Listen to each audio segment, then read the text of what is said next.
ক্ষমতাধর মন্ত্রী, যার কথায় শত শত মানুষের হাজারো রায় হইছে, যার কথায় শত শত মানুষের জেল খাটছে বছরের পর বছর এক হুকুমে, তাকে প্রকাশ্যে আদালতে মানুষ থাবড়ায়। কি নির্মম পরিণতি! এটা শুধু রাজনীতির হিসাব না, এটা সবক। আমি রাজনীতির মানুষ না, কিন্তু আমি দেখে আমার কাছে খুব আফসোস লাগছে, চিন্তা লাগছে যে হায় হায়, প্রচন্ড প্রতাপশালী মন্ত্রী সাহেব এখন তাকে আদালতে নিতেছে, আর সাধারণ মানুষ পিছনে থাপড়াইতে আছে।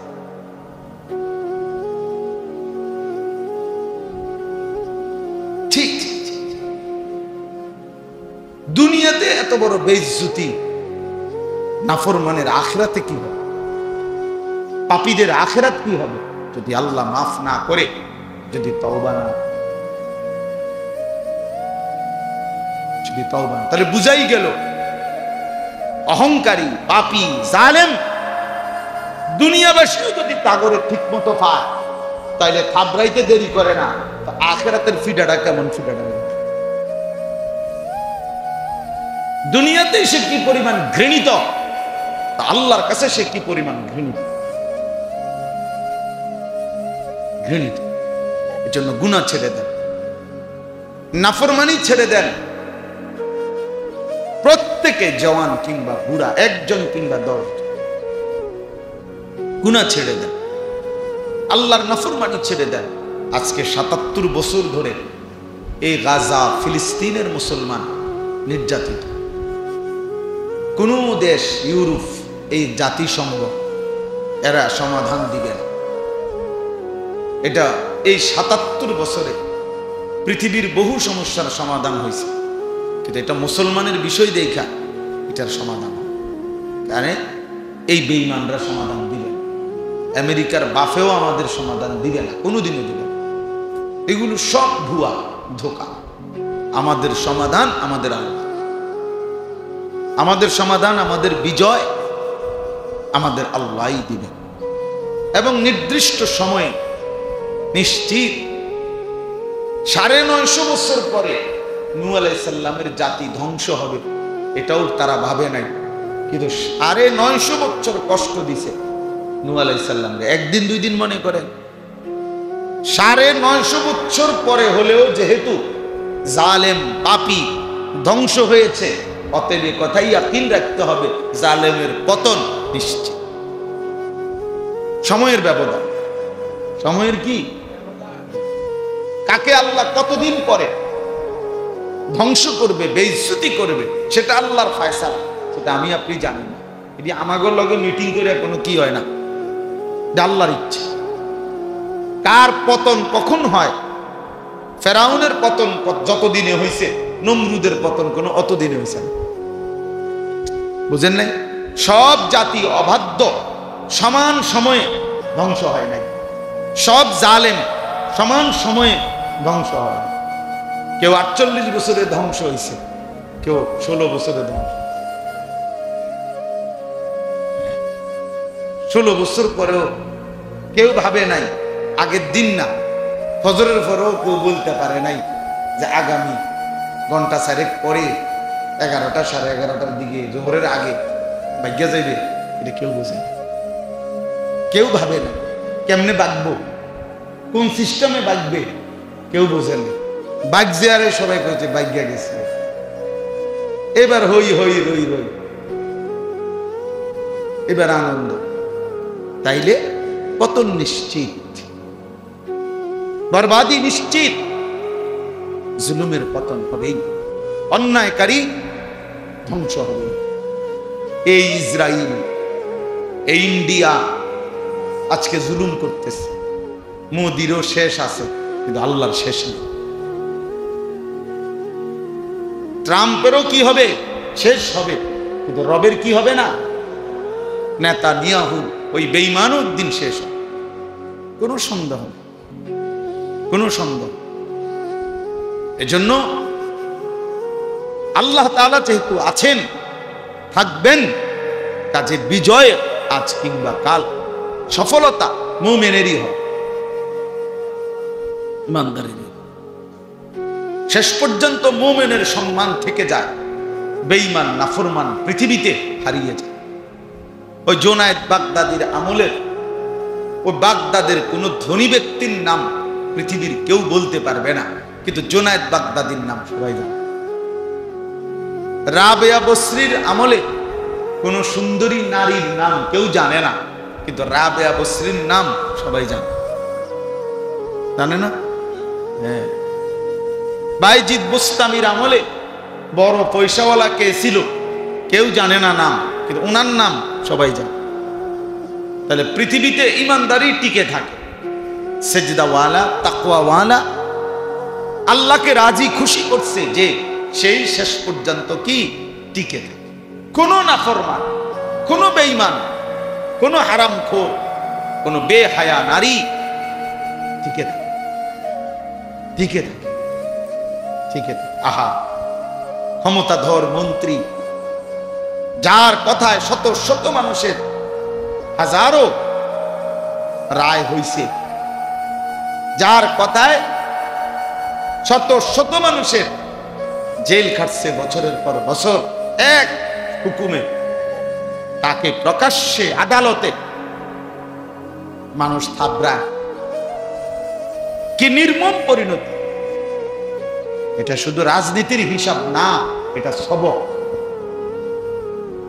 আমি রাজনীতির মানুষ না, কিন্তু আমি দেখে আমার কাছে খুব আফসোস লাগছে, চিন্তা লাগছে যে হায় হায়, প্রচন্ড প্রতাপশালী মন্ত্রী সাহেব এখন তাকে আদালতে নিতেছে, আর সাধারণ মানুষ পিছনে থাপড়াইতে আছে।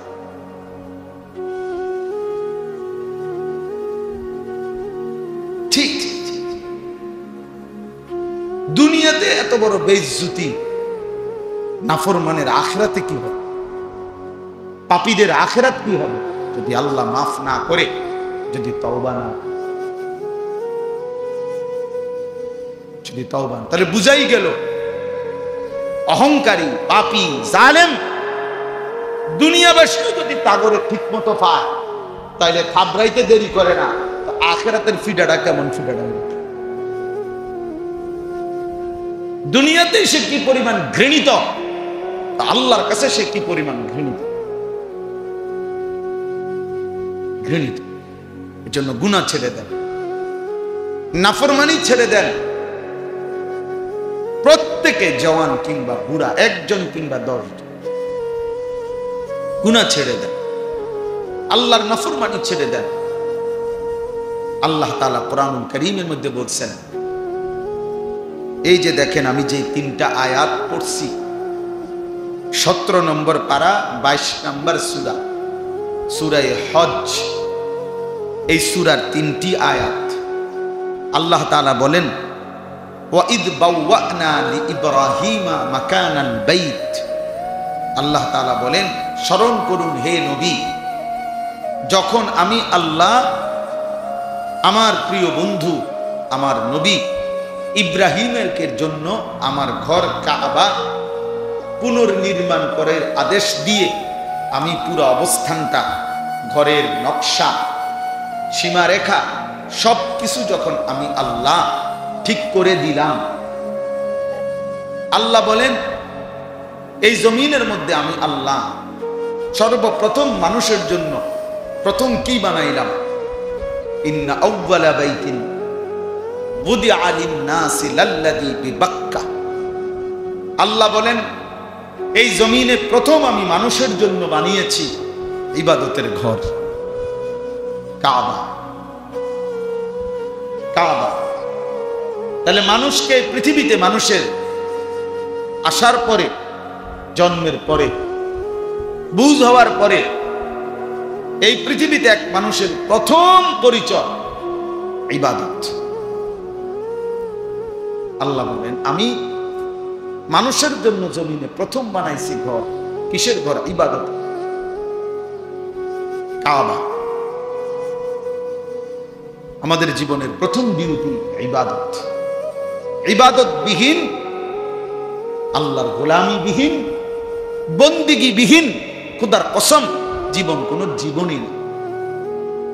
সে কোনো মানুষই না যার মধ্যে গোলামি নাই, সেজদা নাই, বন্দি। ওই কোনো মানুষ না, ওই জানোয়ার, ওই চতুষ্পদ জন্তু, খায়, ঘুমায়, পেশাব পায়খানা করে আর যৌন চাহিদা পূরণ। এই জীবন, এ তো জন্তু জানোয়ারের জীবন, এ তো হাইওয়ানের জীবন। মানুষ তো তাকেই বলে যে ইবাদত। আল্লাহ তাআলা মানুষকে বানাইছেনই ইবাদতের জন্য, আর বানাইয়া মানুষকে আবাদ করবার আগে ইবাদতের ঘর আবাদ করছে। ইন্না আউওয়ালা বাইতিন বুদিআ লিন-নাস, আগে ঘর আবাদ করছেন, ইবাদতের ঘর। এজন্য আমরা কিতাবে পড়ছি কোন মুসলমান, কোন ইমানদারের উচিত বাড়ি করবার আগে, নতুন জায়গা কিনবার আগে, যেখানেই বসত করবার আগে লক্ষ্য করা আমার ইবাদতের জায়গা, মসজিদ, নামাজের ব্যবস্থাপনা ওখানে আছে কি, এটা উচিত খেয়াল করা। আপনি জমি কিনলেন, এখানে মসজিদ হয়েছে 30 মাইল দূরে, নামাজ পড়বেন কেন? ইবাদত করবেন কিভাবে? এর ফিকির করা। কারণ আল্লাহ তাআলা জমিনে মানুষের জন্য প্রথম আগে বানাইছেন কিসের ঘর? থাকার ঘর না ইবাদতের ঘর? এবং আল্লাহ নবী সাল্লাল্লাহু আলাইহি ওয়াসাল্লাম নিজে তার জীবনে, নবীজির জীবনে মক্কা থেকে মদিনায় হিজরত করার পর যেখানেই কদম ফেলছেন নবীজি, সেখানেই একটি আল্লাহর ঘর তৈরি করছে, মসজিদ নির্মাণ করছে। কোবা গেছেন, সেখানে মসজিদ বানাইছেন। মদিনায় ঢুকছেন, সেখানে আগে মসজিদ বানাইছেন। হযরত আবু আইয়ুব আনসারী রাদিয়াল্লাহু তাআলা ওই সাহাবীর বাড়িতে ছিলেন, কিন্তু আগে কি বানাইছেন? মসজিদ নববী বানাইছেন। এরপরে মসজিদের পাশে নিজের জন্য ছোট্ট হুজরা বানাইছেন। আগে ঘর বানাইছেন ইবাদত, মসজিদ। এজন্য খেয়াল করা, যেখানে সেখানে বসতের জায়গা কিনবার আগে খেয়াল করা যে আমার ইবাদতের ব্যবস্থা আসবে কিনা। প্রতিবেশীর দিকে খেয়াল করা, আমি যাদের সাথে ঘর বাঁধতেছি এদের মধ্যে আল্লাহ, খোদা, আখিরাত আছে, ইবাদতের ফিকির আছে। জানতেন কারোর সাথে প্রতিবেশী না বানানো। আরবিতে এই জন্য বলে উতলুবিল জার ক্বাবলা দার, ঘর করার আগে উতলুবিল জার, জার মানে প্রতিবেশী। ঘর করার আগে প্রতিবেশী তালাশ করো, কার সাথে ঘর বানাচ্ছ, পাশে যারা থাকবে তারা কারা। আমরা কিতাবে পড়ছি একজন বিশ্ববিখ্যাত বুজুর্গ ছিলেন হযরত আব্দুল্লাহ ইবনে মুবারক রাহমাতুল্লাহ আলাইহি।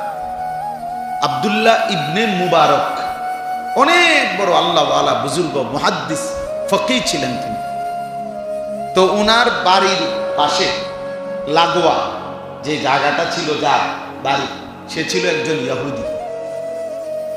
তো ঘটনাচক্রে ওই ইহুদি সিদ্ধান্ত নিছে তার জায়গাটা বিক্রি করে ফেলবে। তো এখন সে ঘোষণা দিছে জায়গা বিক্রি করবে। তো তখন লোকেরা আসছে, কাস্টমার, জায়গা কিনবার জন্য। তো দাম জিজ্ঞাসা করছে, দাম কত? তো ওই ইহুদি ব্যক্তি বলল 2 লক্ষ দিরহাম, ধরেন 2 লাখ টাকা সেই যুগে। তো কাস্টমার, এলাকার লোকরা বলছে যে সর্বোচ্চ দাম নিলেও 1 লাখ টাকার বেশি হইবার কথা না, তুমি কোন বুঝে 2 লাখ টাকা চাইলা? আন্দাজি, যেটা মার্কেট রেটও নাই, তুমি এটা কেন চাইলা? কিতাবে আমরা নিজে পড়ছি। ওই ইহুদি বলছে, হ এটা আমিও বলি, এটার দাম 1 লাখ টাকা, কিন্তু আমারে দিতে হইব 2 লাখ টাকা। যে দাম আমিও বলি কি 1 লাখ, কিন্তু দিতে হবে কত? 2 লাখ। তখন লোকেরা বলল, কেন, এটা কোন ধরনের কথা? বলছে, এটাই কথা। কেন? বলছে 1 লক্ষ টাকা জায়গার দাম, আর 1 লাখ টাকা প্রতিবেশী হিসাবে আব্দুল্লাহ ইবনে মুবারকের মতো এত বড় সৎ ন্যায়পরায়ণ ব্যক্তিকে যে পাইবা, এটার জন্য। এমন উত্তম প্রতিবেশী যে পাইবা, এটার জন্য আরেকটা। তার মানে উত্তম প্রতিবেশী নিয়ামত। নিয়ামত। ঢাকা শহরে এমন বহু বাড়ি আছে শহরে বন্ধ, 5 তলা 10 তলা বিল্ডিং, ভাড়া থাকে কত মানুষ। ভদ্রলোক তার বাড়ির নিচ তলা গেটের মধ্যে এইভাবে তালা মারা দেয় রাত্রে, দারোয়ান নিষেধ করা, ফজরের নামাজের জন্য বের হইতে দেয় না। বাড়ির নিরাপত্তা, বাড়ির সেফটির কারণে ফজরের নামাজ পড়তে দেয় না। অনেক, সবাই না, এমন আছে, আমিও শুনছি। আফসোসের বিষয়, আফসোসের বিষয়। বাড়ি না সুন্দর হইল, আখেরাত কই গেল? আখেরাত কই গেল? এজন্য জানতেন কারোর সাথে আপনার প্রতিবেশী বানাইতেন। আল্লাহ তাআলা বলেন, ওয়াইদ বাওয়ানা লিইব্রাহিমা মাকানাল বাইত, আমি ইব্রাহিমের জন্য আমার ঘর কাবা পুনর্নির্মাণ করার জায়গা, সীমারেখা সবকিছু ঠিক করে দিলাম। মূলত আল্লাহ তাআলা আদম আলাইহিস সালামের জামানাতেই আল্লাহর ঘর কাবা নির্মাণ করছেন ফেরেশতাদের মাধ্যমে। আদমের আগেই নূহ আলাইহিস সালামের জামানা যখন তুফান আসছে, আল্লাহর কুদরতে আল্লাহর ঘর কাবার উপরের যে দেওয়াল প্রাচীর সাইডের, এটা তুলে নিছেন, শুধু নিচে পুনর্নির্মাণ কর। তো উনার মাধ্যমে আল্লাহ তাআলা ঘর নির্মাণ করলেন এবং উনাকে জায়গা, দৈর্ঘ্য কত, প্রস্থ কত সব ঠিক করে দিলেন। দিয়া আল্লাহ বললেন, ইব্রাহিম, তোমাকে আমি আমার ঘর বানাইলাম তোমারে দিয়া, তোমার ছেলে সহ, 3টা উদ্দেশ্যে। 1 নাম্বার, এই কাবা আল্লাহ কেন বানাইলেন? ইব্রাহিমের মাধ্যমে আবার ঠিক করাইলেন কেন? আল্লাহ বলেন 3 উদ্দেশ্য। 1, আল্লাহ তুশরিক বি শাইআন। 1 নাম্বার হলো আমার ঘরের ইবাদত, আমি আল্লাহর বন্দিগি করবা আমার ঘরকে সামনে রেখে। তবে 1 নাম্বার খেয়াল করবা, কোন অবস্থাতেই আমি আল্লাহর সাথে যেন শিরিক না হয়। আমি আল্লাহর সাথে শিরিক করবা না। এই জন্য বান্দার প্রথম খেয়াল রাখা উচিত, আল্লাহ তাআলা আমাকে বানিয়েছেন ইবাদতের জন্য, আমার দ্বারা যেন কোনোভাবে আমার আল্লাহর সাথে শিরক না। আল্লাহ বলেন, ইব্রাহিম, তোমার কাছে আমার প্রথম আদেশ, আমার ঘর বানাও, ইবাদত করো, খেয়াল রাখবা যেন শিরক না, শিরক না। 2 নাম্বার, ওয়াতাহহির বাইতিয়া লিত-তাইফিন ওয়াল কাইমিনা ওয়ার রুকআইস সুজুদ। আমার এই ঘরকে পবিত্র রাখো আমার তাওয়াফকারী বান্দাদের জন্য এবং নামাজি বান্দাদের জন্য। আমার এই ঘরকে কেন্দ্র করে যুগে যুগে মানুষ তাওয়াফ করবে এবং আমার এই ঘরকে কেন্দ্র করে মানুষ রুকু দেবে, সেজদা দিবে, নামাজ পড়বে। এই ইবাদতের জন্য, নামাজের জন্য, তাওয়াফের জন্য আমার ঘরকে পবিত্র করো। তো তাফসীরের মধ্যে আছে, শিরিক থেকে, মূর্তি পূজা থেকে, আল্লাহর অবাধ্যতা থেকেও পবিত্র রাখো, আবার বাহ্যিক ময়লা আবর্জনা থেকেও পবিত্র রাখো। 3 নাম্বার হলো ওয়াআদ্দিন ফিন নাস বিল হজ। এই 1 নাম্বার হলো আমার ঘরকে তুমি শিরিক থেকে পবিত্র রাখবা। 2 নাম্বার, আমার তাওয়াফকারী এবং নামাজি বান্দাদের জন্য পবিত্র করো। 3 নাম্বার হলো আমার এই ঘর কাবাকে কেন্দ্র করে তুমি মানুষের মাঝে হজ্জের ঘোষণা দাও, মানুষ যেন আমার এই ঘরকে কেন্দ্র করে হজ করতে আসে। ওয়াদ্দিন ফিন নাসি বিল হজ, মানুষের মধ্যে হজের ঘোষণা দাও। আল্লাহ বলেন তুমি শুধু ঘোষণা দিবা, এরপরে আমি আল্লাহ যুগে যুগে এই পরিমাণ মানুষ এই ঘরের দিকে আনবো হজের জন্য। ইয়াতুকা রিজালান, কেউ কাছাকাছি জায়গা থেকে পায়ে হেঁটে আসবে, আর কেউ ওয়ালা কুল্লি দামিরিন ইয়াতিনা মিন কুল্লি ফাজ্জিন আমিক, পৃথিবীর প্রতিটা গলি গলি, প্রতিটা দেশ, প্রতিটা ভূমি থেকে দলে দলে দূর দূরান্ত থেকেও আমার বান্দারা আমার এই ঘরে হজ করতে আসবে, তুমি শুধু ঘোষণা দিয়ে দাও। এজন্য তাফসীরে আছে ইব্রাহিম আলাইহিস সালাম বলেন, আল্লাহ আমি সারা পৃথিবীর মানুষের কাছে এই আওয়াজ কিভাবে পৌঁছাবো? আল্লাহ তাআলা বলছেন ডাকা এটা তোমার দায়িত্ব, পৌঁছানো আমার দায়িত্ব, আমার দায়িত্ব।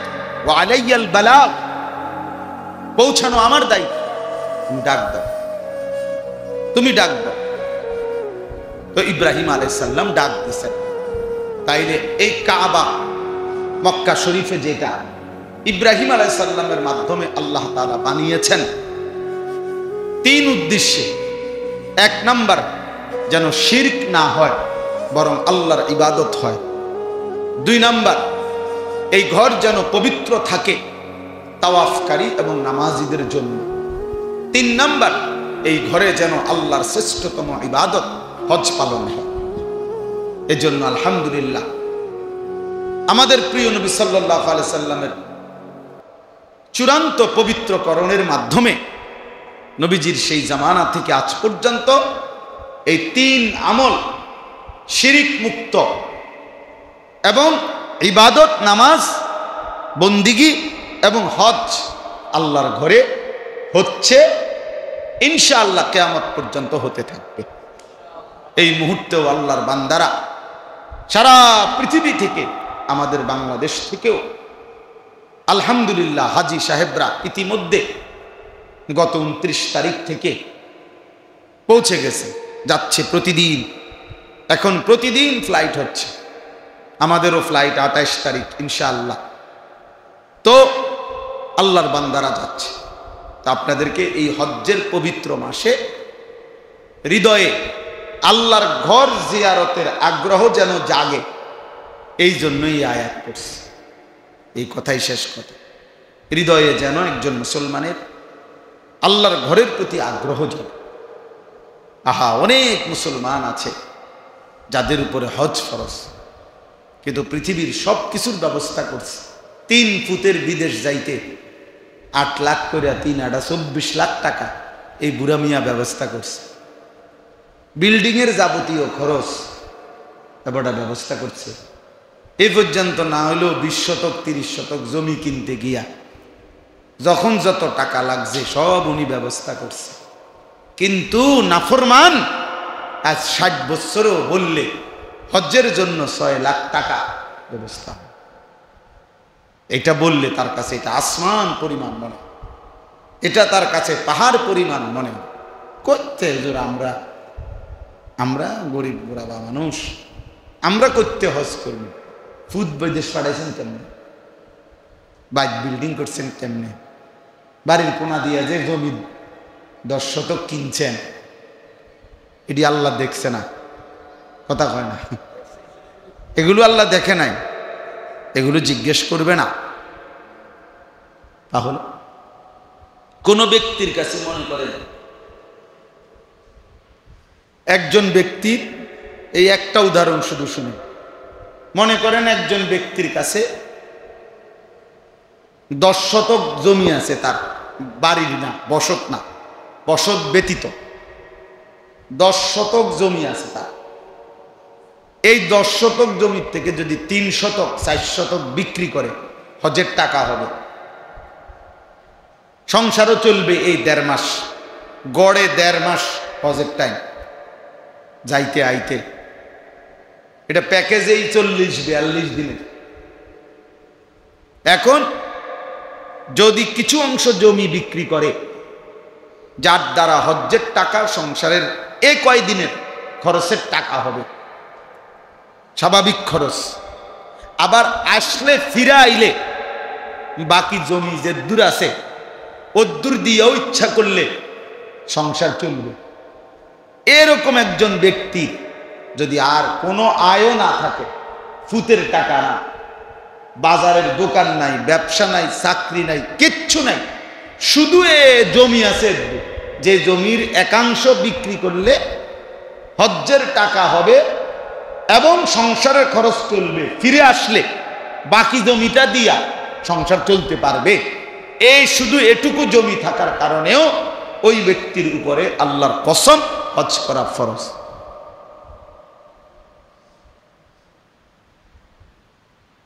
এবার সাসার চোখ বড় হয়ে গেছে, কই চোমা খাইছে না কি, তো ঠিক না? চিন্তার বিষয় কিনা বলে, চিন্তার বিষয় কিনা? এবার এবার ইনসাফ করে ভাবেন তো কি পরিমাণ মুসলমানের উপরে হজ খরচ। কথা কন না কেন? হিসাব করেন, বলে 3 শতক জমি বেচলেই তো 3 লাখ টাকা করে, 9 লাখ টাকা। হ্যাঁ, তাইলে এই জন্য মনে রাখবেন, রাসূলুল্লাহ সাল্লাল্লাহু আলাইহি সাল্লাম বলেছেন, শেষ কথা হলো নবীজি বলছেন, যার উপরে হজ ফরজ হলো অথচ হজ না করে মরে গেল, আল্লাহর কসম নবী বলেন, আমি জানি না এটা হয়তো ইহুদি মরছে নয়তো খ্রিস্টান মরছে, ইমানদার মরে নাই। স্পষ্ট বিশুদ্ধ হাদিস। হয় এটা ইহুদি মরল, নয় কি মরল, মানে বেঈমান। এই মরণ বেঈমানের মরণ, ইমানদারের মরণ না। অতএব দয়া করে আজকে এটুকুই কথা, 2টা কথা বললাম। 1 নম্বর কথা হলো নিজের স্ত্রী, সন্তান, ছেলে মেয়ের নামাজ, ঈমান, আমল, আখলাক, চরিত্র এর দিকে নজর রাখবেন, নিজের প্রতিও খেয়াল রাখবেন। আর 2 নম্বর কথা হলো হজ্জের এই সময়ে আপনারা ফিকির করেন যাদের উপরে হজ ফরজ, কিভাবে হজ আদায় করবেন। এবছর না হোক সামনে প্রস্তুতি নেন, ফিকির করেন। হজকে একবারে বুড়া কালের আমল বানায়েন না। অনফোলা বিয়া দিছি না, কি তো কয় অন বেলে হজে যাই দেখা, অন মাইয়া বিয়া দেন বাকি ও কি কর, এত সকাল হাজ হিসাব হইয়া বুঝি।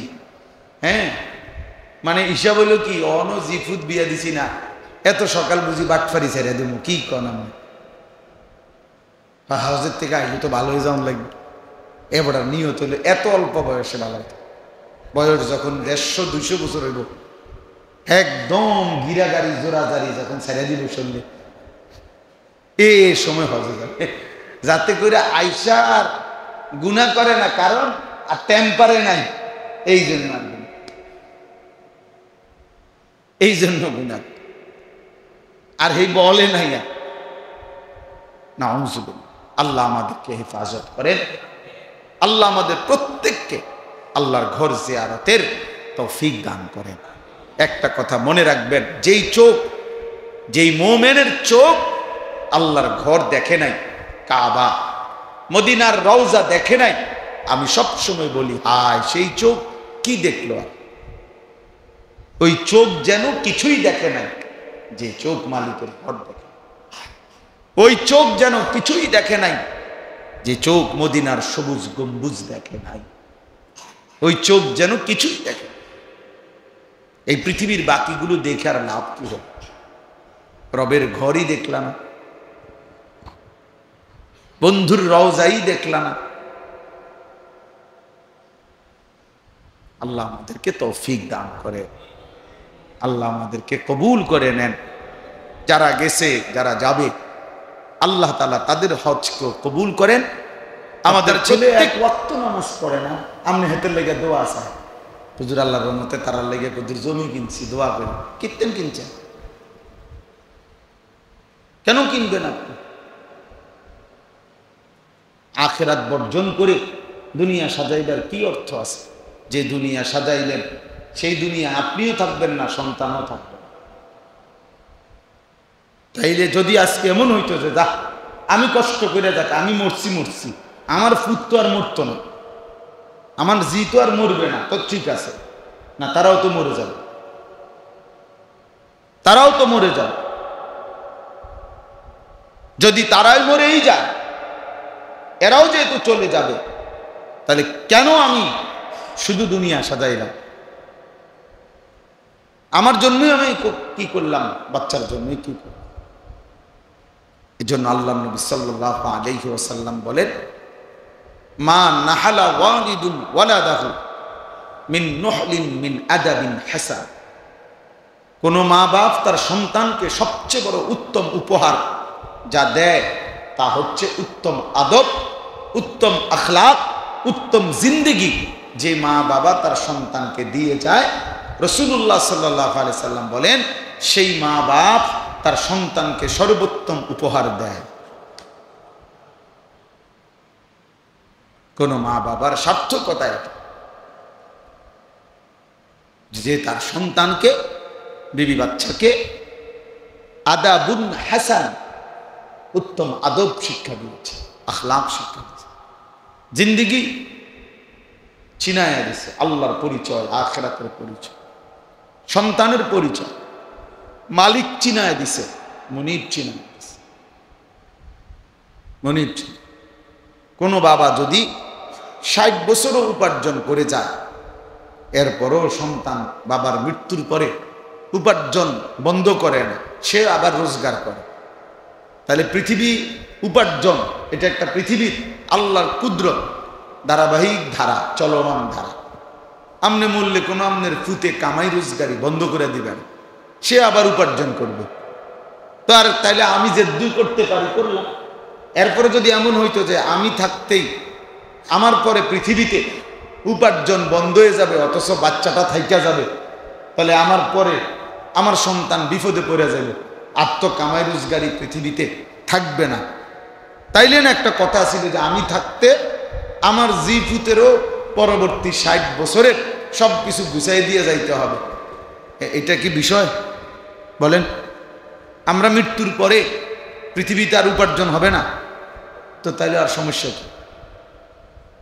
তাইলে আর সমস্যা কি? এজন্য বুজুর্গানে দ্বীন বলেন, দুনিয়ার জন্য ওইটুকুই করো যেটুকু সময় তুমি এখানে থাকবা, আখিরাতের জন্য ওইটুকু করো যেটুকু সময় তুমি সেখানে থাকবা। স্বল্প সময়ের দুনিয়া আর অনন্তকালের আখিরাত, অনন্তকালের যা শুধুই শুরু হবে আর শেষ হবে না। অনন্তকালের আখিরাতের জন্য পুঁজি কোথায়? খামখেয়ালি, খামখেয়ালি বল। বৃদ্ধ মানুষ, এ বয়স্ক অনেক লোক আল্লাহ তাআলা সুন্দর একটা অল্প কয়টা দিন হায়াত দিছিলেন, বয়স্ক মানুষ, এমন সুন্দর হায়াত, আপনার বসে বসে জিমা আর বাকি টাইম পান খায়, বন খায়, বিড়ি খায়, চা দোয়ানে বইয়া থাকে, ফাইলে কদ্দুর আপেল টাফেল খায়, মালটা আর সিটিয়া ঘুমায়, শেষ। এই গপ মারে বসে বসে। এর জন্য আখেরাত, এটুকুতেই আখেরাত। এত খামখেয়ালি করলে আখেরাত মিলবে? আল্লাহ আমাদেরকে বুঝার তৌফিক দান করেন। এজন্য বাপ, আপনারা এটা ভাবতে শিখবেন, নিজের ছেলে, নিজের মেয়ে, নিজের স্ত্রী এবং নিজে, আমি এবং আমার পরিবার, তাদের আখেরাত এটাই আমার জিন্দেগি, ডিউটি। আমার নামাজ সন্তানের নামাজ, আমার ঈমান সন্তানের ঈমান, আমি গুনাহ থেকে বাঁচবো, পরিবারকেও বাঁচাবো। এই ফিকির রাখা, এই ফিকির রাখা। দুনিয়া যার জন্য যেটুকু বরাদ্দ এটুকুই মিলবে, বেশি হবে, বেশি হবে। বেশি পরিশ্রম করলে বেশি দুনিয়া উপার্জন, মিছা কথা। তো মাটি কাটে যেতে তার বেশি উপার্জন হওয়ার কথা, কারণ তার তো ঘাম ধরে বেশি। কথা বলেন না কেন? যারা ঢাকা শহরে রৌদ্রের মধ্যে অটো চালায়, রিক্সা চালায়, তো সে তো কষ্ট বেশি করে, তো তো তার টাকা বেশি হওয়ার কথা না? তাহলে যে বেশি পরিশ্রম করবে আপনার, সে বেশি উপার্জন করবে, এটা কোনো কথা? বেশি শিক্ষিত হইলে বেশি উপার্জন, বহুত শিক্ষিত, হ্যাঁ, ঘাস কাটে বয়ে বয়ে, একটা চাকরির জন্য জুতা ক্ষয় হইয়া 3-4 জোড়া শেষ, মুরুক্ষের অধীনে এরপরে চাকরি করে। আমি চিনি, মানে যে মিয়া বস, গার্মেন্টসের মালিক, ওই হলো একেবারে গন্ড মূর্খ। আর ওই ম্যানেজার সাহেব যিনি অধীনে চাকরি করে, উনি ডক্টরেট করা বিদেশ। তো তাই কি, তোর বেশি পড়লে দুনিয়াবি বেশি উপার্জন হয়, এটাও তো ভুল কথা। কারণ অনেক মূর্খ লোক আছে যাদের কোটি কোটি কোটি কোটি টাকা নাই। এমন আমাদের লাকসামে একজন আছে, আমাগো বাড়ি ঢাকা শহরে একটা পূর্ণাঙ্গ মডেল টাউনের মালিক। মডেল টাউন বুঝেন, মানে একটা বিল্ডিং না, একটা বিশাল বড় এলাকা মনে করেন, এলাকার সবগুলো পুরা এরিয়াটার মালিক। বেটা বেটা একবারে গন্ড মূর্খ। আমরা দেশে কয় হে পেপার উল্টাইয়া ধরে, পেপার কেমনে ধরে এইটাও জানেন, পেপারটাও বাউ করে ধরতে, এমন মূর্খ, কিন্তু হাজার হাজার কোটি টাকার মাল। তো কি হয়েছে? এজন্য এর অর্থ হলো এটা, ওই শব্দের মধ্যে, অক্ষরের মধ্যে, বইয়ের মধ্যে রিজিক না, রিজিক আসমান। ওয়াফিস সামাই রিজকুকুম ওয়া মা তুআদুন, আসমানে রিজিক। আল্লাহ বলেন ওয়াফিস সামাই রিজকুকুম, তোমাদের রিজিক আসমান, তোমাদের রিজিক আসমান।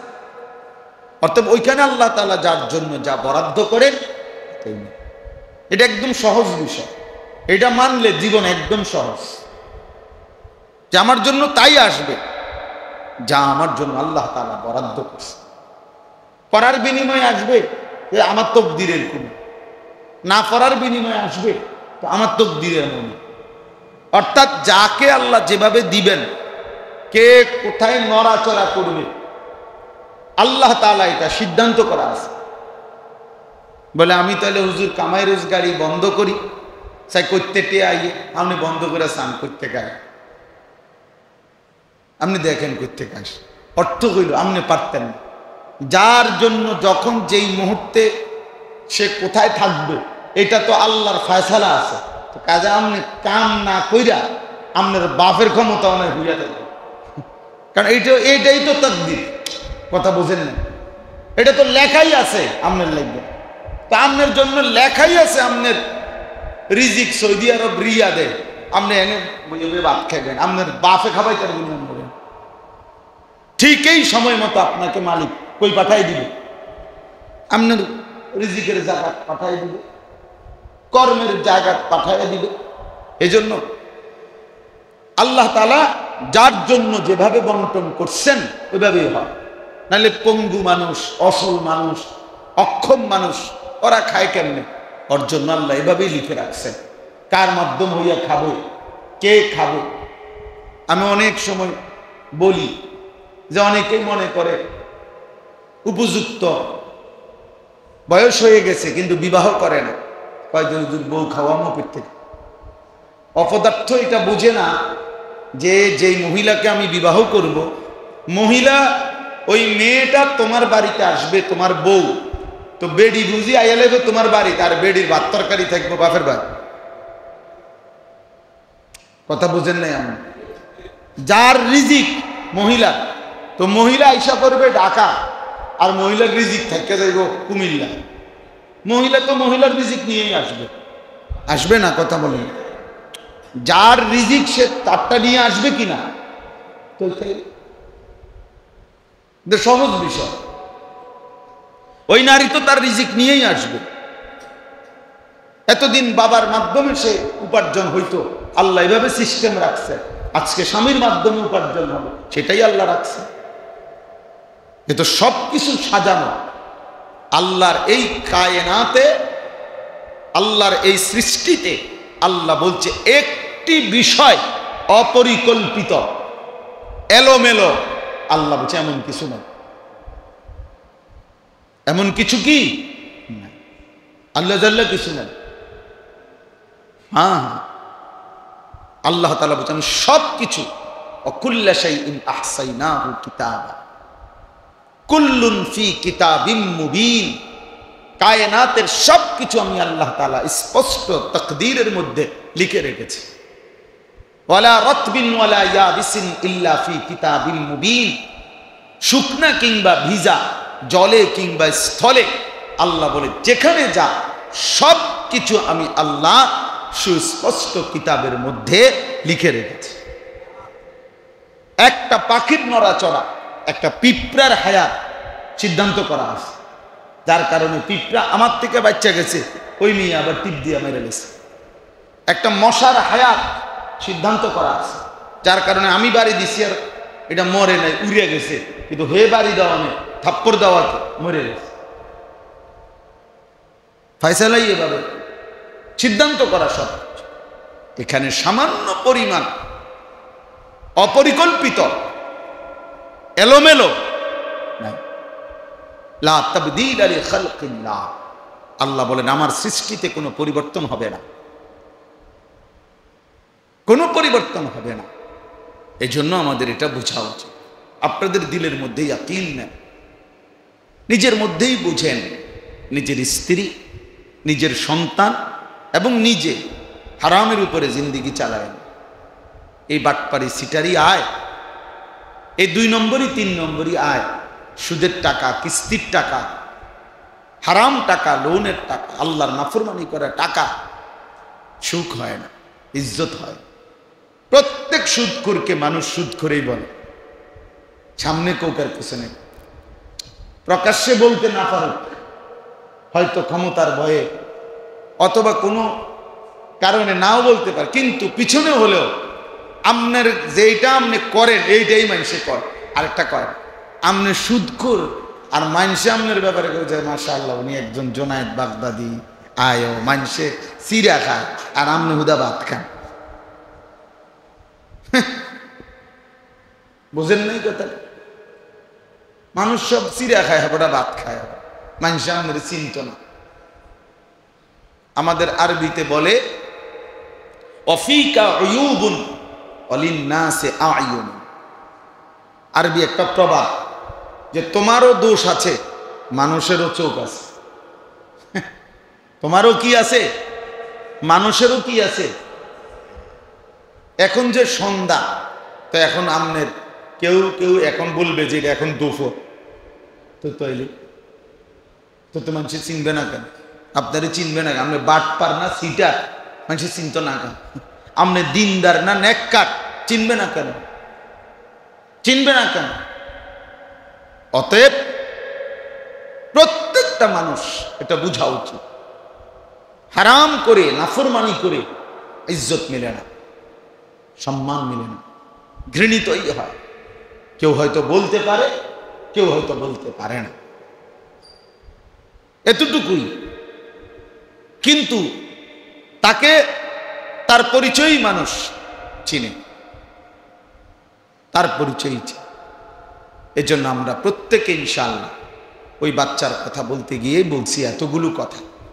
অর্থ হলো এটা বুঝানো, নিজে দিন শেখেন, দিনের উপরে চলেন, সন্তানকে দিন শেখান, স্ত্রীকে দিন শেখান। আমরা মুসলমান, এছাড়া আমাদের কোনো মুক্তি নাই। হাদিসের মধ্যে আছে আল্লাহ নবী সাল্লাল্লাহু আলাইহি ওয়াসাল্লাম এটাই নবীজি বলছেন, প্রতিটি মানব সন্তান বাচ্চা আল্লাহকে মানার পুরা যোগ্যতা নিয়েই ভূমিষ্ঠ হয়, কিন্তু মা বাবা ইহুদি বানিয়ে দেয়, খ্রিস্টান বানিয়ে দেয়, অগ্নিপূজক বানিয়ে দেয়। নবীজি বলছেন পিতা মাতা বাচ্চাটাকে বেঈমান বানায় দেয়, বেঈমান মুশরিক বানায় দেয়। বাচ্চা তখন আর নিয়ন্ত্রণ করতে পারে, আফসোসের বিষয়। অথচ একজন মুসলিম মা বাবার প্রথমেই শেখা উচিত ছিল যে আমার সন্তানের জীবন গঠনে আমার দায়িত্বটা কি, কিভাবে সন্তানকে গড়তে হয়। টেলিভিশন থেকে শেখে, আল্লাহর কোরআন থেকে শেখার প্রয়োজন নেই। টেলিভিশন থেকে শিখছে, টেলিভিশনের মহিলা বলছে 2 বার ব্রাশ করতে, লাইফবয় সাবান লাগাইতে, কাজে এটাই সঠিক। টেলিভিশনের ওই বেটি বলছে। অথচ এই ব্যাপারে আল্লাহর কোরআন বা রাসূলুল্লাহ সাল্লাল্লাহু আলাইহি সাল্লাম তিনি কি বলছেন এটা জানারও প্রয়োজন নেই, জানারও প্রয়োজন। ইসলাম একটা বাচ্চার একেবারে শুরু থেকে খেয়াল রাখছে, এত সুন্দরভাবে সাজানো আছে যে একটা পুরুষকে বলছে তুমি যে স্ত্রী নির্বাচন করবা সেটা যেন দিনদার হয়। ফাজফার বিজাতিদ দ্বীন, নবীজি বলছে দিনদার স্ত্রীকে প্রাধান্য দিও। তারিবাত ইয়াদাক, যদি না করো আল্লাহ যেন তোমার বেইজ্জতি করে। নবীজি বলছে আল্লাহ যেন তোমাকে কি করে, বেইজ্জতি করে। নবীজি এই কথাটা বলছে যদি দিনদারি, দিনকে প্রাধান্য না দাও। কেন? তাফসীরের মধ্যে হাদিসের ব্যাখ্যায় আছে এর একটা অন্যতম কারণ হলো এটা শুধু এই নারী আমার স্ত্রী না, এ আমার আগত সন্তানের কি মা। তাহলে তার চরিত্রের উপরে, তার আখলাকের উপরে আমার আগামী বংশ, আগামী জেনারেশন,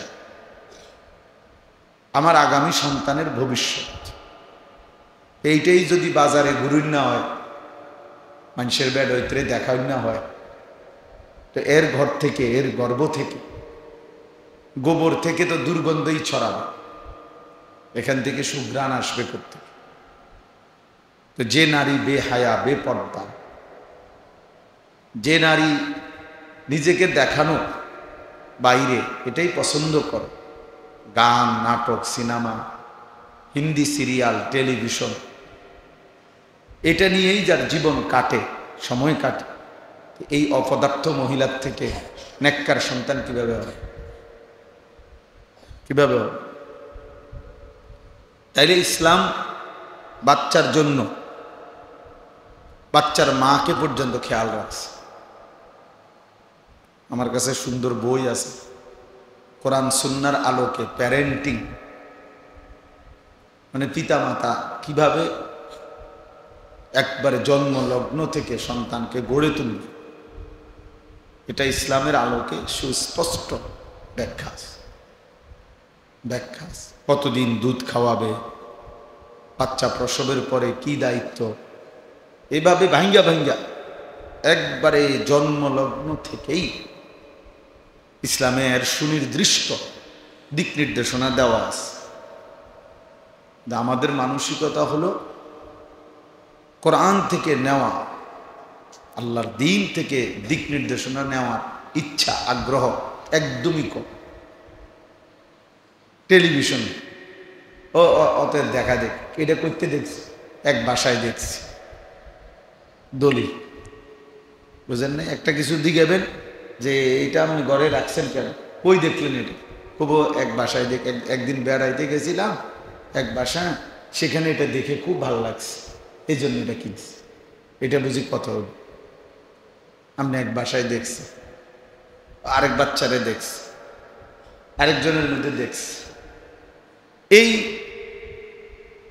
মানুষকে ওইখানে দেখছে, সেখানে দেখছে, টেলিভিশনে দেখছে, নাটকে দেখছে, সিনেমায় দেখছে, অভিনয়।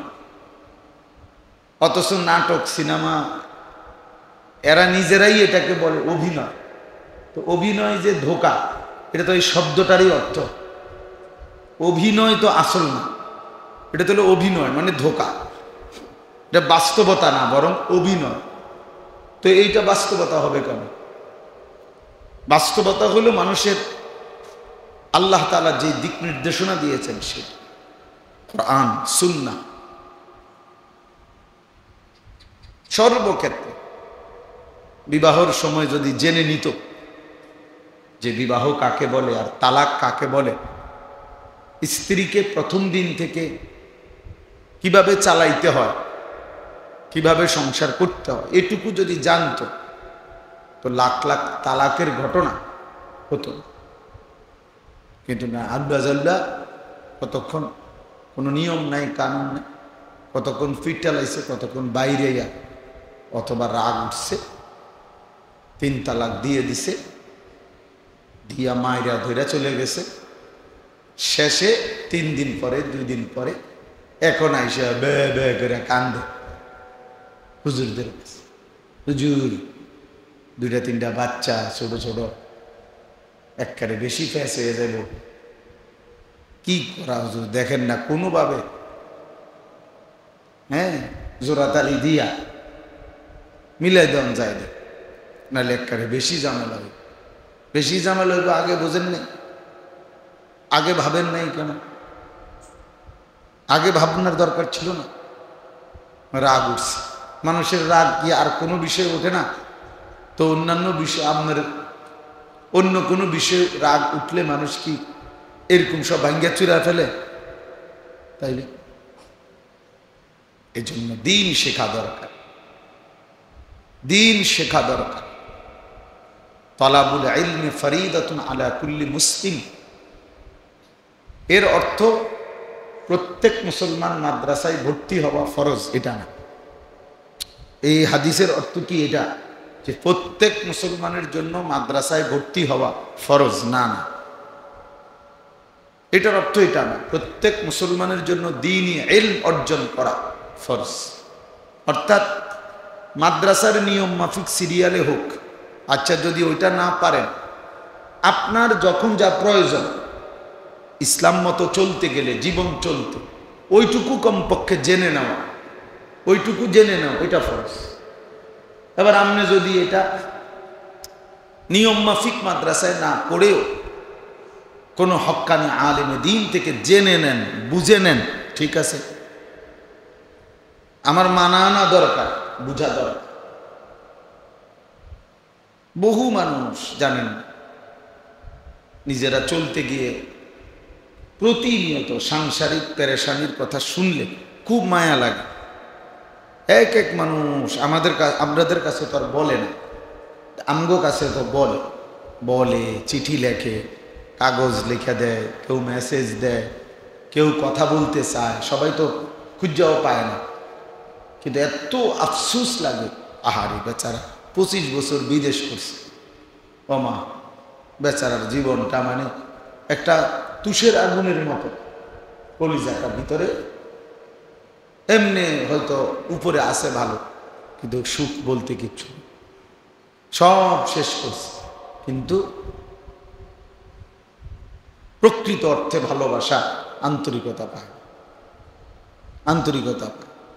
অনেক লোক, আমরা তো এই হজ উমরার সফরে গেলেও প্রবাসীদেরকে দেখি, খুব আফসোস লাগে, মানে বেচারার এত কষ্ট, এই রক্ত পানি করা, ঘাম ছড়ানো টাকা, বউ বাজারে বাজারে করে ফুলায়, এক ওয়াক্ত নামাজ পড়ে না, হেতে সারাদিন মোবাইল টিপে, মানুষও না জানোয়ারও না। তো তাহলে তো এই বেচারার এই 18 বছর বিদেশ করার এই ঘাম ঝরানোর সার্থকতাটা কি? জিফুতে যদি অমানুষ হয় তা আমি বিল্ডিং দিয়ে করব, কার বিল্ডিং কে চায়? কিত্ত চাই বিল্ডিং কি আর একটা সাউন্ডের কিছু বলেন? আজ যদি এমন হতো যে পৃথিবীতে একমাত্র উনি একটা বিল্ডিং করছে, যাতে করে দলে দলে লোক অটো দিয়া সিএনজি দিয়ে আইয়া সাইয়া যাইতে আছে, আল্লাহু আকবার, বিল্ডিং করছে। এমন আগে ছিল, আমার ছোটবেলায় মনে আছে, আমরা ছোট থাকতে কোনো গ্রামে নানার বাড়িতে দেখতাম যদি মোটরসাইকেল আইতো একটা, তো পুরা গ্রামের বাড়ির বাচ্চা কাচ্চা বেডির মেডি তাইয়া দৌড় দিয়া চাইতো, আরে সুবহানাল্লাহ হুন্ডা আইছে চাইতো। এখন কি সেটা আছে সময়? তাইলে এই খাট, পালং, সোফা, ফার্নিচার, এগুলো বাস্তবিক অর্থে খুব বেশি কিচ্ছু না। এগুলো কে দেখে? কাঠটা কিত্ত দেখবো, সোফা চেনে না এমন পাগল আছে? কিন্তু একটা রিক্সাওয়ালা ঠেলাওয়ালার ঘরেও একটা ফ্রিজ আছে, ওয়ালটনের ফ্রিজ তো সবার ঘরে ঘরে আছে। তাইলে এগুলো যেগুলো নিত্য প্রয়োজনীয় জিনিস, এগুলো সবার ঘরেই এখন আছে। তাহলে এটা আহামরি কিচ্ছু। আমার সন্তান, আমার স্ত্রী, আমার পরিবারের সদস্যগুলো, এটা হলো আমার মূল বিষয়। উল্লেখ করার বিষয় যে আমার ছেলেরা নামাজ পড়ে, আমার মেয়েরা পর্দা করে, আমার ঘরওয়ালা সবাই আল্লাহর কোরআন পড়তে পারে, এটা হলো সফলতা। এটা কিছু বলার মতো কথা। আমি আল্লাহর রহমতে আপনার দোয়ায় 2টা সোফা বানাইছি, দোয়া করেন। কিতা দোয়া করতেন? সোফা বানাইছে, আর মানুষের সব টুল বানাইছে, আমনে একবারে সোফা বানাইছে। এইটার মধ্যে দোয়া করেন, একটা বিল্ডিং করছি, এটা দোয়ার কিতা আছে? বলেন এটা কিতা দোয়া করতো? যে দোয়া করেন সামনের সোমবারে ছাদ ডালাই। ছাদ ডালাইয়ের এবার দোয়া কি বলেন? ছাদ ডালাই তো ছাদ ডালাই, এটা এবার দোয়া করতো কিতা? মানে খাস করে আমার কাছে মানে খাস করে হুজুর দোয়া করে কি খাস দোয়া মানে? মানে এমন ভাবে যেন ডালাই হয়, যেন সাফে নিচে পড়ে যায়, যাতে খাস ভাবে একদম যেন ছাদ ভাঙ্গা পড়ে, ছাদের লেগে খাস দোয়া করতো। মোটরসাইকেলের জন্য মোটরসাইকেল কিনছে, এটা লেগে খাস করে দোয়া করতো। আফসোসের বিষয়, কি জন্য দোয়া চাইবে মুসলমান সেটাও বুঝে। সন্তানের ঈমান, সন্তানের নামাজ, পরিবারের নামাজ, আখিরাত, মূল দোয়ার বিষয় তো হওয়ার কথা ছিল। এইটা কোরআনুল কারীমের মধ্যে আছে। ইব্রাহিম আলাইহিস সালাম আল্লাহ তাআলার কাছে দোয়া করছেন, রব্বি জাআলনি মুকিমাস সালাহ ওয়া মিন যুররিয়্যাতি। আল্লাহ আপনি আমাকে পূর্ণ নামাজি বানান এবং আমার সন্তানদেরকেও। তাহলে এই দোয়ার বিষয়, এটা দোয়ার বিষয়। ইব্রাহিম আলাইহিস সালাম দোয়া করছে, ওয়া মিন যুররিয়্যাতিনা উম্মাতাম মুসলিমাতাল লাক। আল্লাহ আপনি আমার বংশধরকে কিয়ামত পর্যন্ত উম্মতে মুসলিমা আপনার অনুগত হিসাবে কবুল করে নেন। এটা দোয়া বংশধরের জন্য। ইব্রাহিম আলাইহিস সালাম হযরত হাজেরা এবং ইসমাঈল ওনাদের দুইজনকে যখন মরুভূমিতে আল্লাহর ঘরের কাছে রেখে আসছেন, একাকী, কেউ নাই, ঘাস নাই, পানি নাই, মানুষ নাই, কিচ্ছু নাই, এরকম দুধু মরুভূমিতে যখন রেখে আসছেন, সেদিন তিনি দোয়া করছেন। কোরআন শরীফে আছে, রব্বানা লিয়ুকিমুস সালাহ। আল্লাহ আমার স্ত্রী সন্তান যেন নামাজ আদায় করে। কোন মুহূর্তে? যেই মুহূর্তে এক ফোঁটা পানি নেই,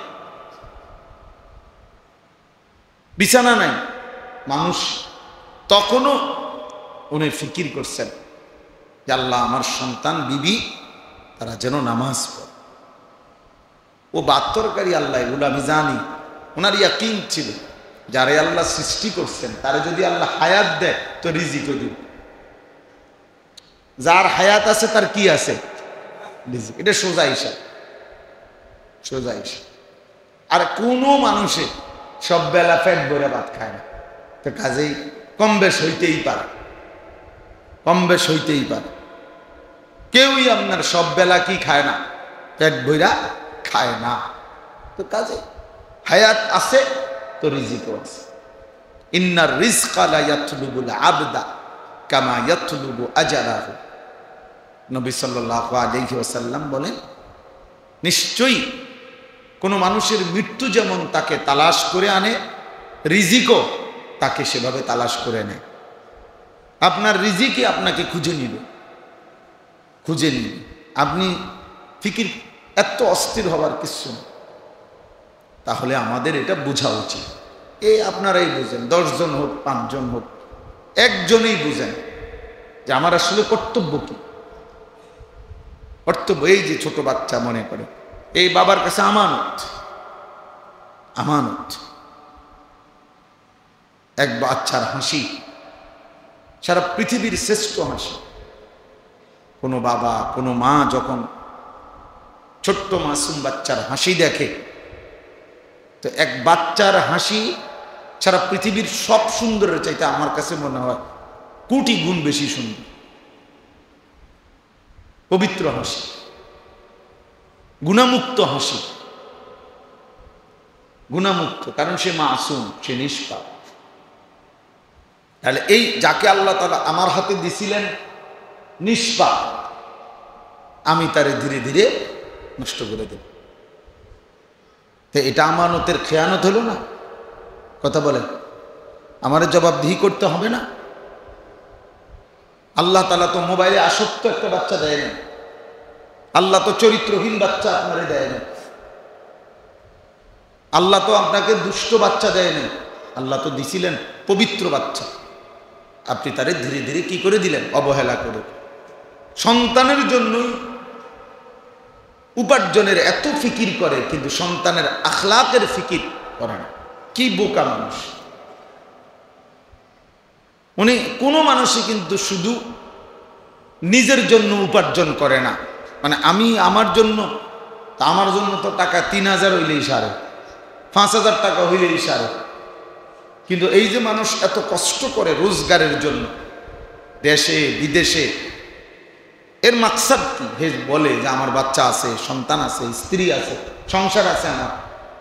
তাইলে বউ বাচ্চা সংসারের জন্যই মানুষ এত কষ্ট করে, এত রক্ত পানি করে, এত টাকা পয়সা রোজগার করে।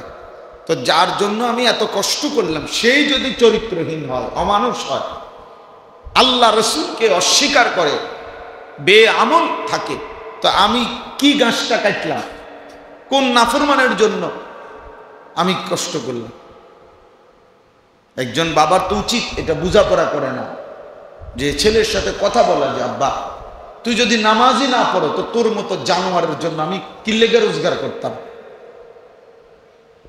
তোর মতো জানোয়ার বেনামাজি, তোরে আমি আমার জমি কেন দেব? তোরে আমার ঘরে খাওয়াবো কেন? তুই যেহেতু আল্লাহকেই পছন্দ করো না, তো বের হও, তোমার উপার্জন তুমি করো, তোমার খানা তুমি খাও। কোরআনুল কারীমের মধ্যে আছে, নূহ আলাইহিস সালামকে আল্লাহ তাআলা বলছে ইন্নাহু আমালুন গায়রু সালিহ। নূহ আলাইহিস সালাম যখন ওনার ছেলে কাফের পানিতে ডুবে যাচ্ছে, নূহ আলাইহিস সালাম দোয়া করছিল আল্লাহর কাছে। আল্লাহ তাআলা বলছে ইন্নাহু লাইসা মিন আহলি, সাবধান, দোয়া করবা না, হাত নামো, ওই তোমার সন্তান নয়। ইন্নাহু আমালুন গায়রু সালিহ, এটা বেআমল, আর বেআমল সন্তান ইমানদারের সন্তান হয় না। আল্লাহ কোরআন বলছে ফালা তাসআলনি, সাবধান, নো, নাফরমান সন্তানের জন্য আমি আল্লাহর কাছে কিছু চেয়েও না। কোরআন শরীফের আয়াত, নাফরমানের জন্য আমার কাছে কিছু চেয়েও না। আপনার ছেলে এক ওয়াক্ত নামাজ পড়ে না, আপনি হেতের লেগে দোয়া চায়, হুজুর আল্লাহর রহমতে তারার লেগে হুজুর জমি কিনছি, দোয়া করেন। কিনতেন, কিনছেন কেন? কিনবেন আপনি আখিরাত বর্জন করে দুনিয়া সাজাইবার কি অর্থ আছে? যে দুনিয়া সাজাইলেন সেই দুনিয়া আপনিও থাকবেন না, সন্তানও থাকবে না। তাইলে যদি আজকে এমন হইতো যে যা আমি কষ্ট করে যাক, আমি মরছি, আমার ফুত তো আর মরতো না, আমার জি তো আর মরবে না, তো ঠিক আছে না, তারাও তো মরে যাবে, তারাও তো মরে যাবে। যদি তারাই মরেই যায়, এরাও যেহেতু চলে যাবে, তাহলে কেন আমি শুধু দুনিয়া সাজাইলাম? আমার জন্যই আমি কি করলাম? বাচ্চার জন্যই কি করলাম? এই জন্য আল্লাহ নবী সাল্লাল্লাহু আলাইহি ওয়াসাল্লাম বলেন মা নাহালা ওয়ালিদুন ওয়ালাদাহু মিন নুহলিন মিন আদাবিন হাসান। কোন মা বাপ তার সন্তানকে সবচেয়ে বড় উত্তম উপহার যা দেয় তা হচ্ছে উত্তম আদব, উত্তম আখলাক, উত্তম জিন্দেগি। যে মা বাবা তার সন্তানকে দিয়ে যায়, রাসূলুল্লাহ সাল্লাল্লাহু আলাইহি সাল্লাম বলেন সেই মা বাপ তার সন্তানকে সর্বোত্তম উপহার দেয়। কোন মা বাবার সার্থকতা এটা, যে তার সন্তানকে, বিবি বাচ্চাকে আদাবুন হাসান, উত্তম আদব শিক্ষা দিয়েছে, আখলাক শিক্ষা দিয়েছে, জিন্দিগি চিনায়া দিছে, আল্লাহর পরিচয়, আখিরাতের পরিচয়, সন্তানের পরিচয়, মালিক চিনায়া দিছে, মুনিব চিনায়া দিছে, মুনিব। কোনো বাবা যদি 60 বছরও উপার্জন করে যায়, এরপরও সন্তান বাবার মৃত্যুর পরে উপার্জন বন্ধ করে না, সে আবার রোজগার করে, তাহলে পৃথিবী উপার্জন, এটা একটা পৃথিবীর আল্লাহর কুদরত, ধারাবাহিক ধারা, চলমান ধারা। আমনে মূল্যে কোনো আমনের ফুতে কামাই রোজগারি বন্ধ করে দিবেন, সে আবার উপার্জন করবে। তো আর তাইলে আমি যে দুই করতে পারি করলাম, এরপরে যদি এমন হইতো যে আমি থাকতেই আমার পরে পৃথিবীতে উপার্জন বন্ধ হয়ে যাবে, অথচ বাচ্চাটা থাইকা যাবে, তাহলে আমার পরে আমার সন্তান বিপদে পড়ে যাবে, আর তো কামাই রোজগারি পৃথিবীতে থাকবে না। তাইলে না একটা কথা ছিল যে আমি থাকতে আমার জিপুতেরও পরবর্তী 60 বছরের সব কিছু গুছাই দিয়ে যাইতে হবে। এটা কি বিষয় বলেন? আমরা মৃত্যুর পরে পৃথিবীতে আর উপার্জন হবে না, তো তাইলে আর সমস্যা কি? তাইলে আর সমস্যা কি? এজন্য বুজুর্গানে দিন বলেন, দুনিয়ার জন্য ওইটুকুই করো যেটুকু সময় তুমি এখানে থাকবা, আখিরাতের জন্য ওইটুকু করো যেটুকু সময় তুমি সেখানে থাকবা। স্বল্প সময়ের দুনিয়া আর অনন্তকালের আখিরাত, অনন্তকালের যা শুধুই শুরু হবে আর শেষ হবে না। অনন্তকালের আখিরাতের জন্য পুঁজি কোথায়?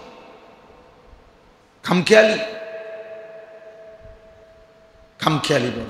বৃদ্ধ মানুষ, এ বয়স্ক অনেক লোক আল্লাহ তাআলা সুন্দর একটা অল্প কয়টা দিন হায়াত দিছিলেন, বয়স্ক মানুষ, এমন সুন্দর হায়াত, এই আপনার বসে বসে জিমা আর বাকি টাইম ফান খায়, বন খায়, বিড়ি খায়, চা দোয়ানে বইয়া থাকে, ফাইলে কদ্দুর আপেল টাফেল খায়, মালটা আর সিটিয়া ঘুমা, শেষ। এই গপ মারে বসে বসে। এর জন্য আখিরাত, এটুকুতেই আখিরাত। এত খামখেয়ালি করলে আখিরাত মিলবে? আল্লাহ আমাদেরকে বুঝার তৌফিক দান করেন। এজন্য বাপ, আপনারা এটা ভাবতে শিখবেন, নিজের ছেলে, নিজের মেয়ে, নিজের স্ত্রী এবং নিজে, আমি এবং আমার পরিবার, তাদের আখিরাত, এটাই আমার জিন্দিগি, ডিউটি। আমার নামাজ সন্তানের নামাজ, আমার ঈমান সন্তানের ঈমান, আমি গুনাহ থেকে বাঁচব, পরিবারকেও বাঁচাবো। এই ফিকির রাখা, এই ফিকির রাখা। দুনিয়া যার জন্য যেটুকু বরাদ্দ এটুকুই মিলবে, বেশি হবে, বেশি হবে। বেশি পরিশ্রম করলে বেশি দুনিয়া উপার্জন, মিশা কথা। তো মাটি কাটে যেতে তার বেশি উপার্জন হওয়ার কথা, কারণ তার তো ঘাম ধরে বেশি। কথা বলেন না কেন? যারা ঢাকা শহরে রৌদ্রের মধ্যে অটো চালায়, রিক্সা চালায়, তো সে তো কষ্ট বেশি করে, তো তার টাকা বেশি হওয়ার কথা না? তাহলে যে বেশি পরিশ্রম করবে আপনার, সে বেশি উপার্জন করবে, এটা কোনো কথা? বেশি শিক্ষিত হইলে বেশি উপার্জন, বহুত শিক্ষিত, হ্যাঁ, ঘাস কাটে বয়ে বয়ে। একটা চাকরির জন্য জুতা ক্ষয় হইয়া 3-4 জোড়া শেষ, মুরুক্ষের অধীনে এরপরে চাকরি করে। আমি চিনি, মানে যে মিয়া বস, গার্মেন্টসের মালিক, ওই হলো একেবারে গন্ড মূর্খ। আর ওই ম্যানেজার সাহেব যিনি অধীনে চাকরি করে, উনি ডক্টরেট করা বিদেশ। তো কি তোর বেশি পড়লে দুনিয়াবি বেশি উপার্জন হয়, এটাও তো ভুল কথা। কারণ অনেক মূর্খ লোক আছে যাদের কোটি কোটি কোটি কোটি টাকা নাই। এমন আমাদের লাকসামে একজন আছে, আমাগো বাড়ি ঢাকা শহরে একটা পূর্ণাঙ্গ মডেল টাউনের মালিক।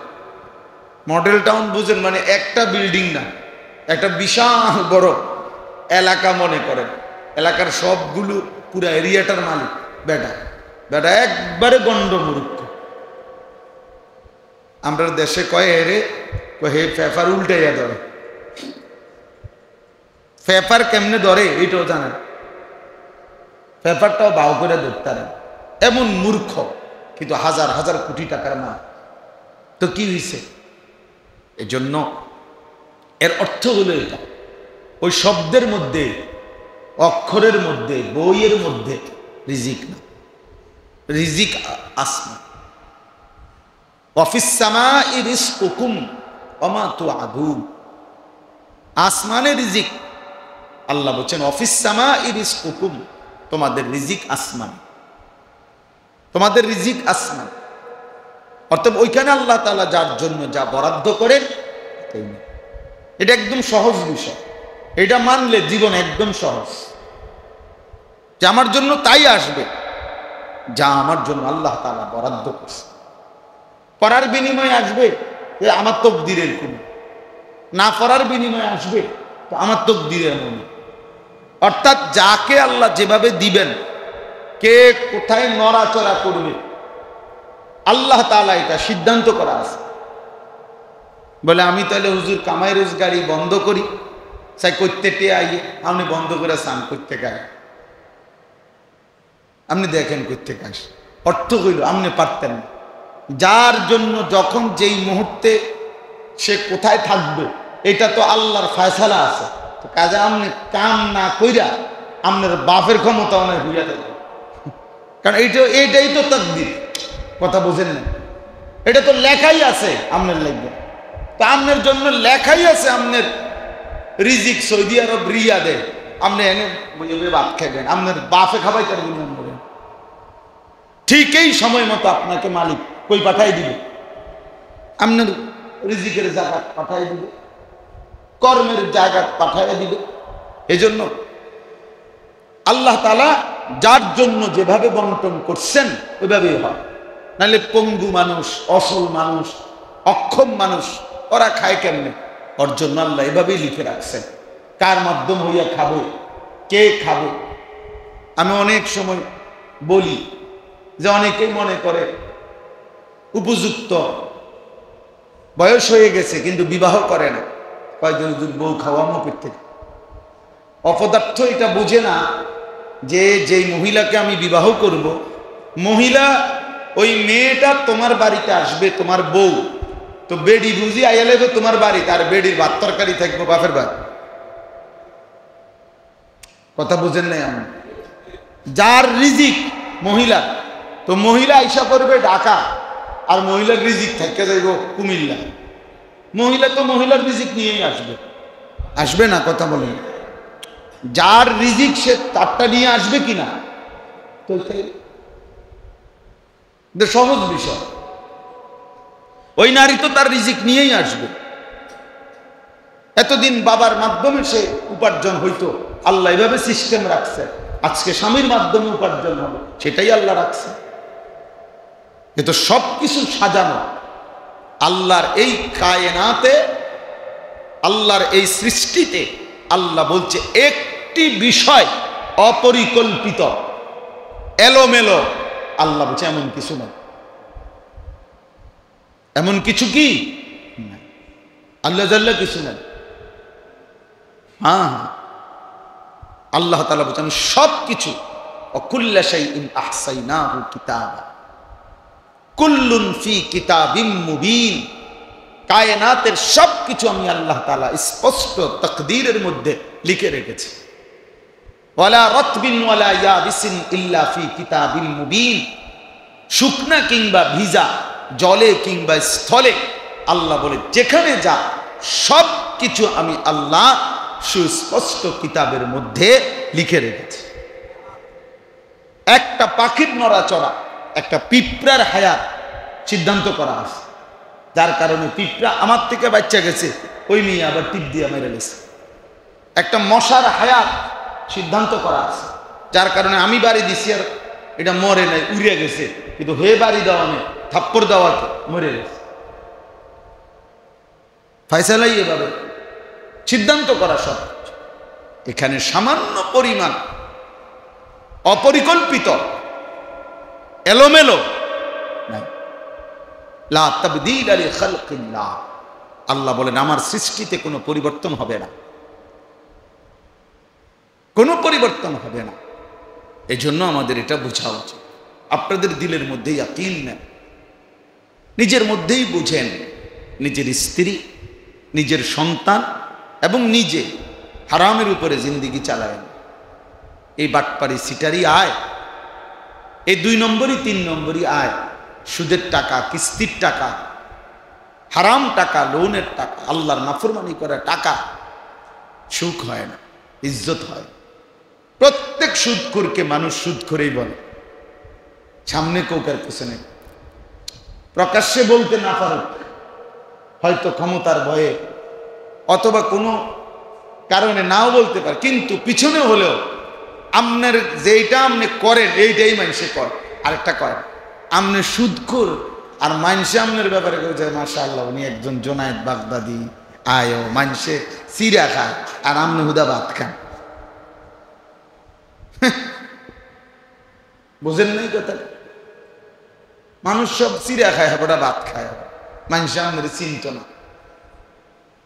আমাদের আরবিতে বলে অফিকা উয়ুবুন ওয়ালিন্নাসি আয়ুন, আরবি একটা প্রবাদ যে তোমারও দোষ আছে, মানুষেরও চোখ আছে। তোমারও কি আছে, মানুষেরও কি আছে। এখন যে সন্ধ্যা, তো এখন আমনের কেউ কেউ এখন বলবে যে এটা এখন দুপুর, তো তৈরি তো মানুষ চিনবে না কেন? আপনারে চিনবে না কেন? আপনি বাট পার না সিটার, মানুষ চিনত না কেন? আপনি দিনদার না নেককার, চিনবে না কেন? চিনবে না কেন?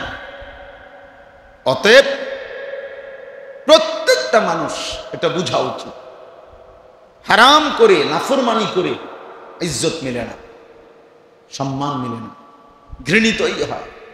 কেউ হয়তো বলতে পারে, কেউ হয়তো বলতে পারে না, এতটুকুই। কিন্তু তাকে তার পরিচয়ই মানুষ চিনে, তার পরিচয়ই চিনে। এজন্য আমরা প্রত্যেকে ইনশাআল্লাহ ওই বাচ্চার কথা বলতে গিয়ে বলছি এতগুলো কথা। অর্থ হলো এটা বুঝানো, নিজে দিন শিখেন, দিনের উপরে চলেন, সন্তানকে দিন শেখান, স্ত্রীকে দিন শেখান। আমরা মুসলমান, এছাড়া আমাদের কোনো মুক্তি নাই।